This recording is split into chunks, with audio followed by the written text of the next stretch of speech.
l'effet combiné de crise, près de 35 millions de personnes vivent dans une situation d'insécurité alimentaire en Afrique de l'Ouest et au Sahel. Afin de renforcer les capacités de réponse à cette situation, Praia, la capitale capverdienne, a abrité une réunion régionale contribuant à renforcer la gouvernance en matière de sécurité alimentaire et nutritionnelle. Une équipe de Wari y était.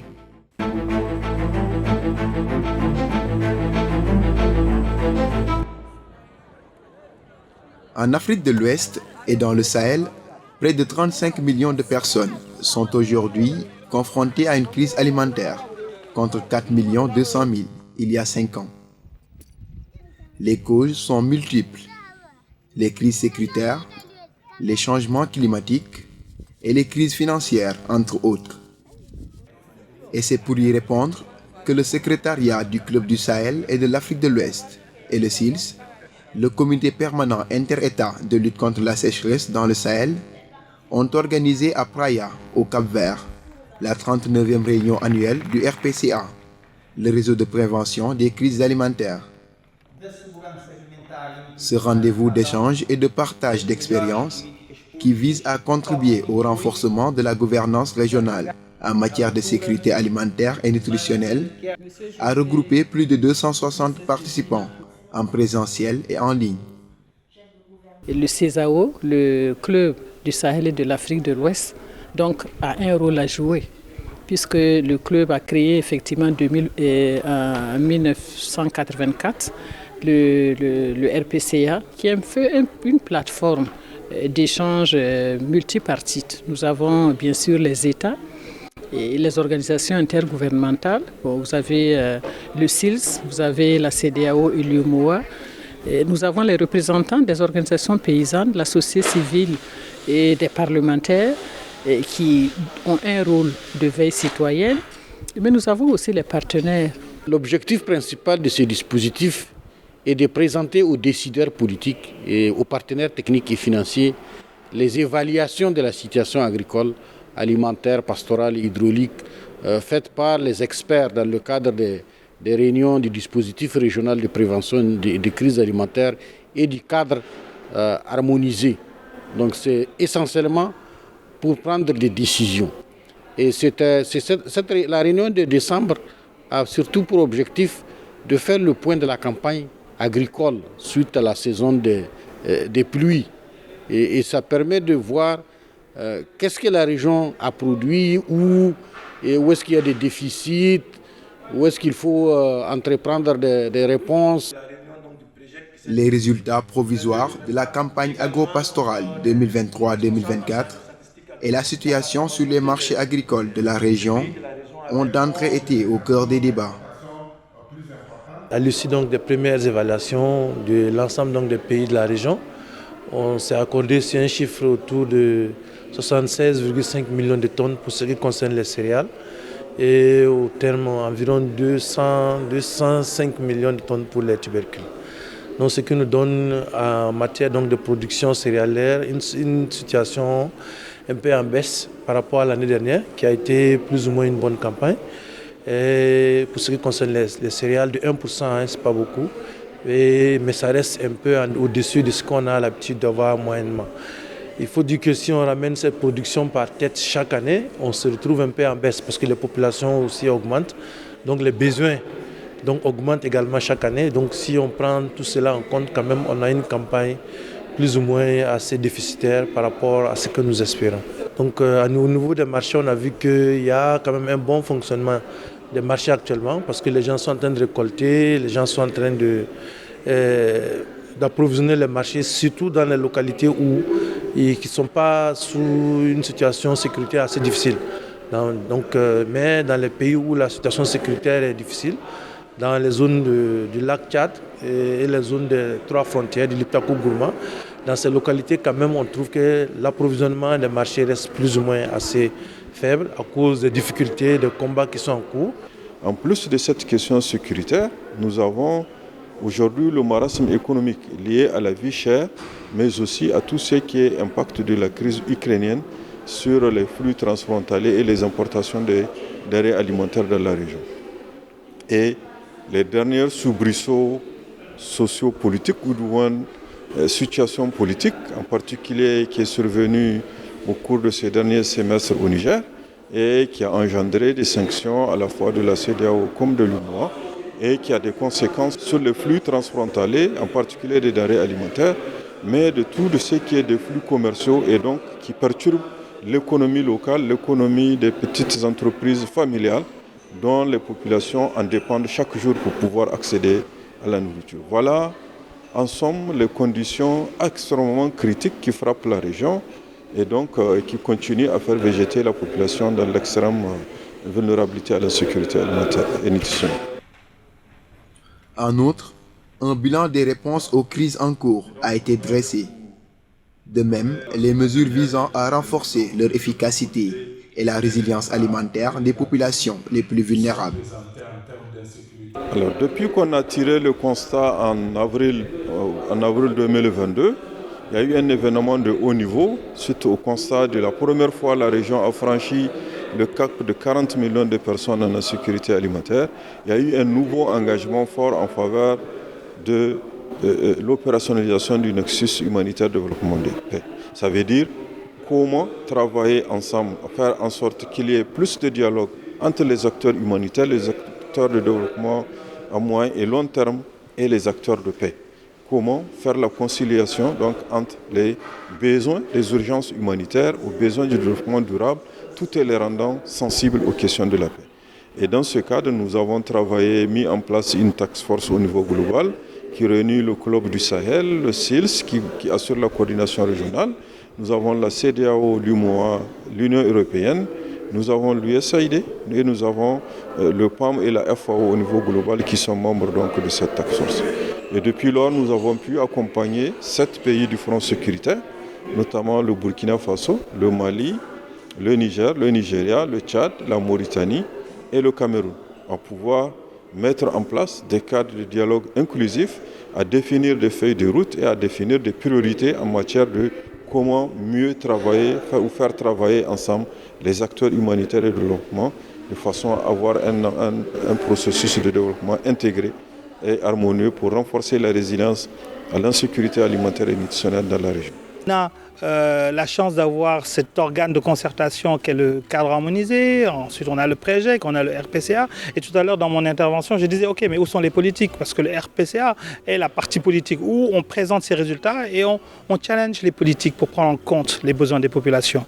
Aujourd'hui, si la coordination n'est pas effective, elle n'est pas suivie, elle ne mobilise pas, on aura beau mettre en place des activités, mettre en place des réponses, elle ne sera pas efficace. Il y a quand même des ressources qui sont mobilisées, mais qui ne sont pas optimisées du point de vue coordination, ce qui pourrait avoir un effet de levier sur l'efficacité de la réponse sur la sécurité alimentaire et nutritionnelle. Nous avons vu des exemples au cours de cette 39e réunion annuelle du RPCA, où avec une bonne coordination, même sans financement additionnel, il est possible quand même de venir à bout de l'insécurité alimentaire et nutritionnelle. En Afrique de l'Ouest et dans le Sahel, l'insécurité s'est étendue dans la plupart des pays de la région. Les conflits et autres formes de violence sont devenus les principaux vecteurs aggravant des crises alimentaires et nutritionnelles. Entre 2012 et 2022, les dépenses dans le secteur militaire de la région ont atteint 59 milliards de dollars. Et rien qu'en 2022, plus de 7 milliards de dollars ont été alloués aux dépenses militaires, soit 4 fois plus que l'aide accordée au secteur alimentaire. En effet, face à l'insécurité, les États de la région investissent plus dans la sécurité au détriment des autres secteurs de l'économie. Il est affligeant de constater dans cette région que l'économie de la mort engloutit plus de ressources financières que l'économie de la vie. Cette tendance est observée à l'échelle mondiale aussi, avec, figurez-vous, un montant de 2200 milliards de dollars. Je dis bien 2200 milliards de dollars en 2022, alors que l'aide humanitaire est estimée à 32 milliards de dollars, ce qui représente à peine 2% de ses dépenses. Mesdames et messieurs, les gouvernements de la région du Sahel et de l'Afrique de l'Ouest se doivent de mobiliser plus de ressources internes pour mieux faire face aux crises alimentaires, pour promouvoir l'innovation et pour investir dans des secteurs que l'agriculture, la santé et la réduction de la pauvreté de manière générale.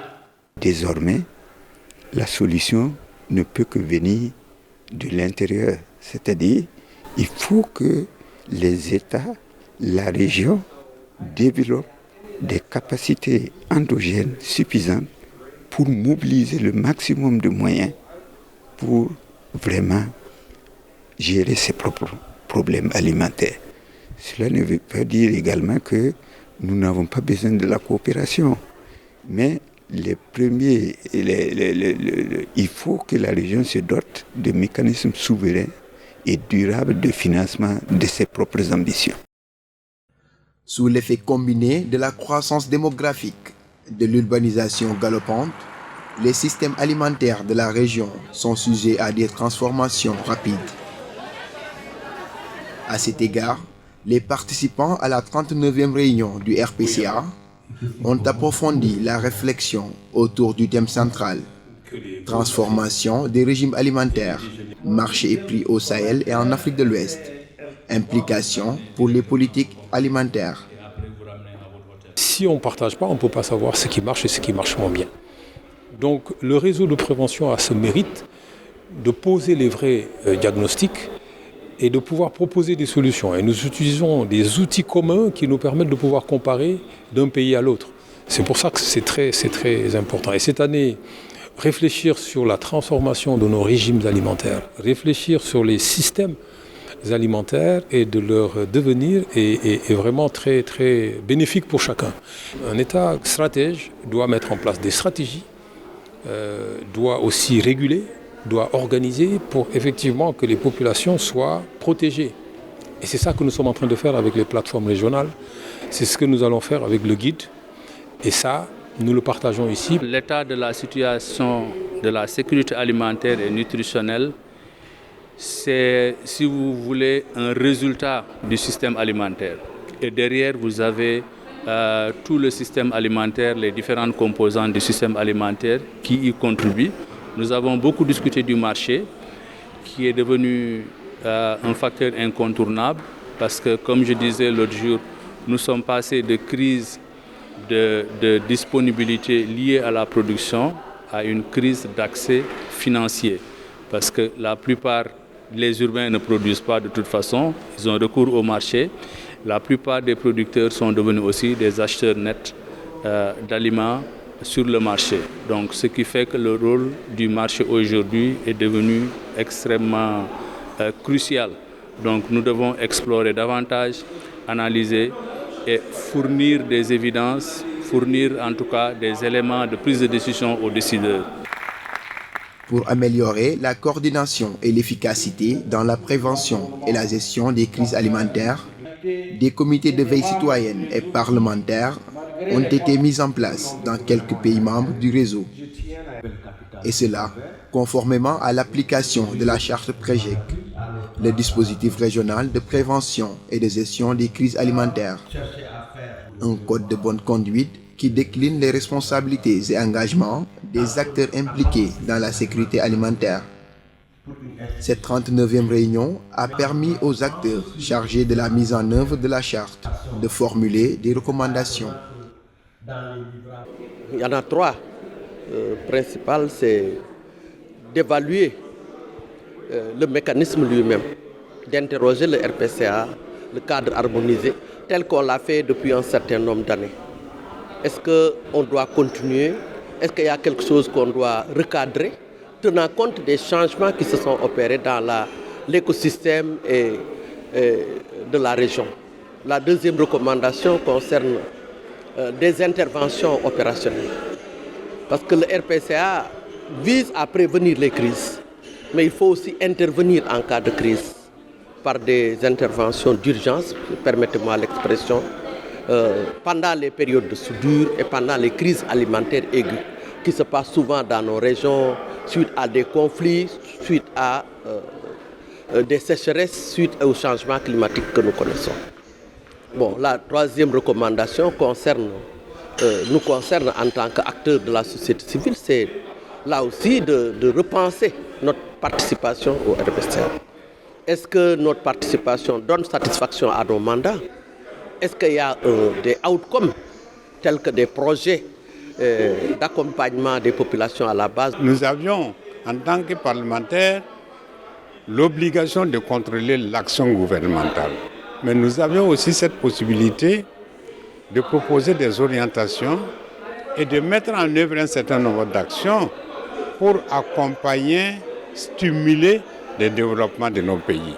Alors, je crois qu'aujourd'hui, vous avez écouté les parlementaires de Costa Rica qui n'ont pas souffert en silence, ils ont souffert dans l'action.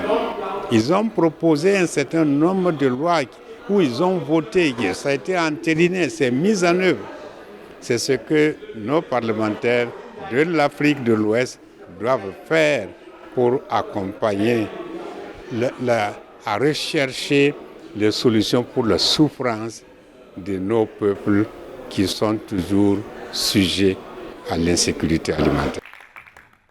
L'expérience du gouvernement du Cap-Vert en matière d'investissement dans la sécurité alimentaire et nutritionnelle et la résilience a également fait l'objet de partage et d'échanges en marge de cette 39e réunion annuelle du réseau de prévention des crises alimentaires en Afrique de l'Ouest et au Sahel. Malgré plusieurs contraintes dans le domaine du développement agropastoral, notamment un relief accidenté et une faible pluviométrie, le pays a su apprivoiser un espace difficile. Avec le Covid-19 et la guerre en Ukraine, des initiatives très concrètes ont été définies et approuvées par le gouvernement, publiées dans la loi, et des ressources ont été mobilisées et mises en œuvre pour atténuer l'impact de ces chocs sur la situation de la sécurité alimentaire et nutritionnelle du pays.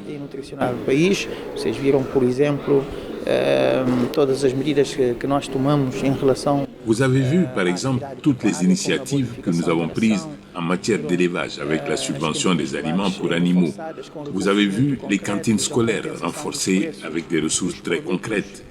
La compensation des prix des produits de base importés pour l'alimentation, les initiatives relatives à l'eau et à l'électricité, le renforcement des pensions pour augmenter les revenus des populations.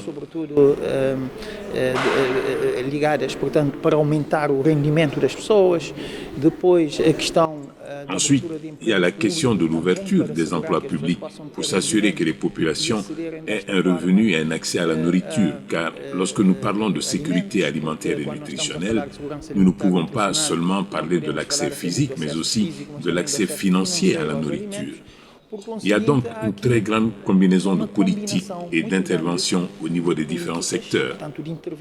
Comme nous le savons, la sécurité alimentaire et nutritionnelle est un domaine transversal qui touche à l'éducation, à la santé, à l'accès aux revenus, à l'emploi, mais aussi à la question de la production. Tout cela se voit dans la définition et la mise en œuvre de mesures visant à prévenir ou à atténuer les crises qui surviennent.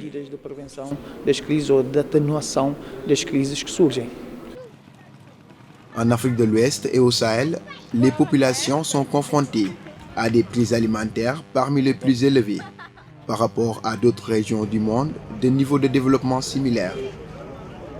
Les ménages de la région consacrent en moyenne 50% de leurs revenus à l'alimentation, ce qui les rend particulièrement sensibles aux prix alimentaires et à leurs fluctuations.